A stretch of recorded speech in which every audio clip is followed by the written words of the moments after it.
Oke, saya akan mereview kembali buku Bomber Mafia karya Malcolm Gladwell. Kita masuk ke dalam chapter pertama.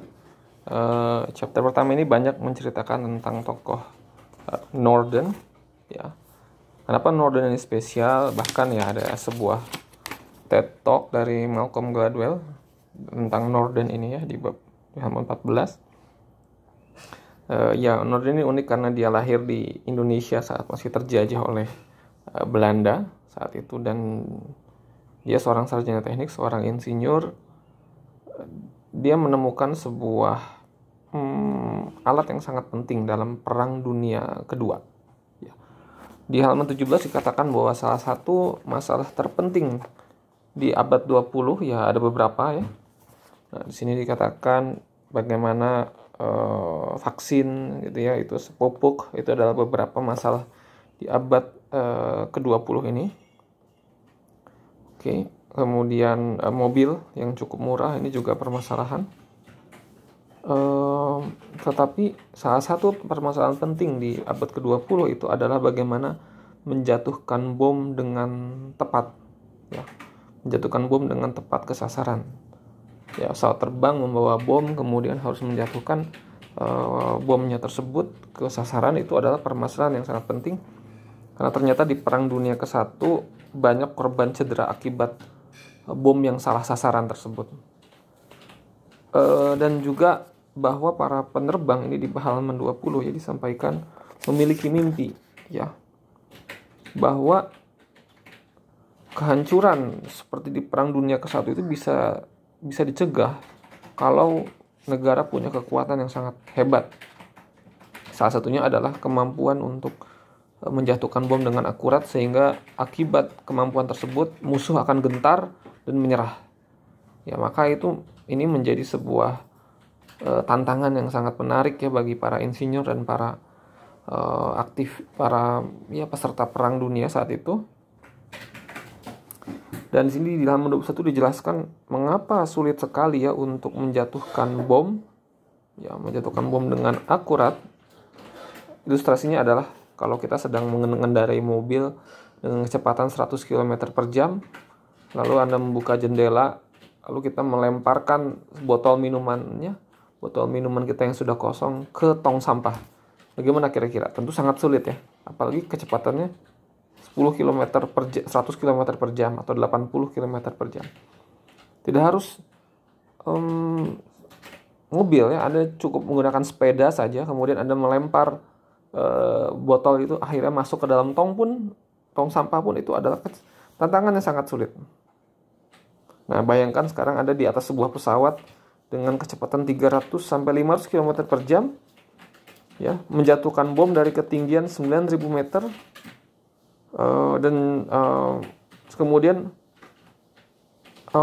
bomnya itu butuh waktu beberapa detik sebelum ia meledak. Jadi kalau terlalu jauh, terlalu cepat dijatuhkan, takutnya meledak di udara atau malah terbenam di tanah tanpa meledak. Ya, itu adalah tantangan yang sangat sulit. Dan di halaman 23 diceritakan bahwa Norden ini adalah insinyur yang memiliki mata batin, the mind's eye, ya. Jadi dia tidak melihat dengan mata, tapi melihat dengan mata batin. Segala detail itu tidak dia tuliskan, tapi ada di benaknya. Ya, tidak punya catatan begitu bahkan ya. Oke, itu kemampuan Norden. Dan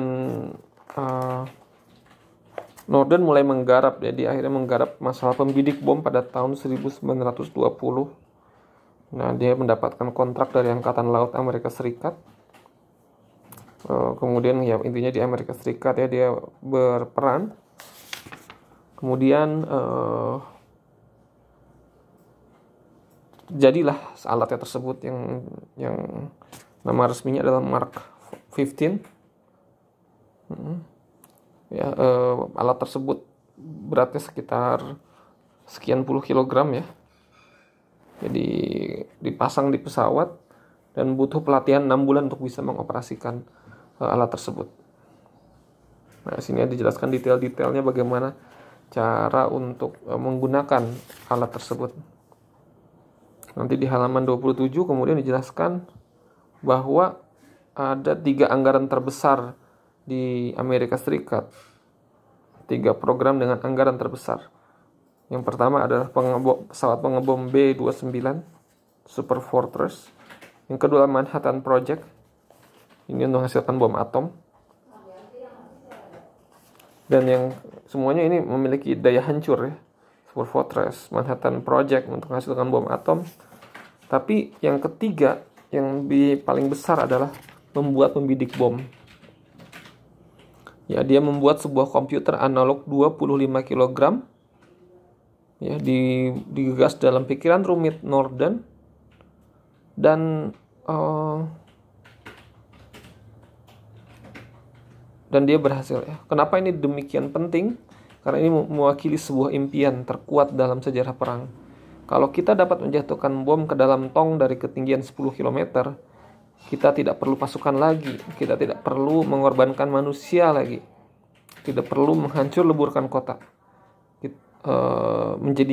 Menjadikannya lebih presisi, cepat, dan nyaris tanpa darah. Nah, begitu ya. Jadi itu harapan dari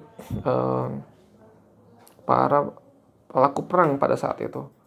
Dan solusi yang mereka usulkan adalah membuat alat pembidik. Dan ini bayangkan ini tahun 1940, belum ada GPS dan lain-lain. Maka ini adalah penemuan yang hebat. Tapi nanti akan kita bahas lagi di bab berikutnya. Benarkah hal tersebut benar-benar menjadi solusi?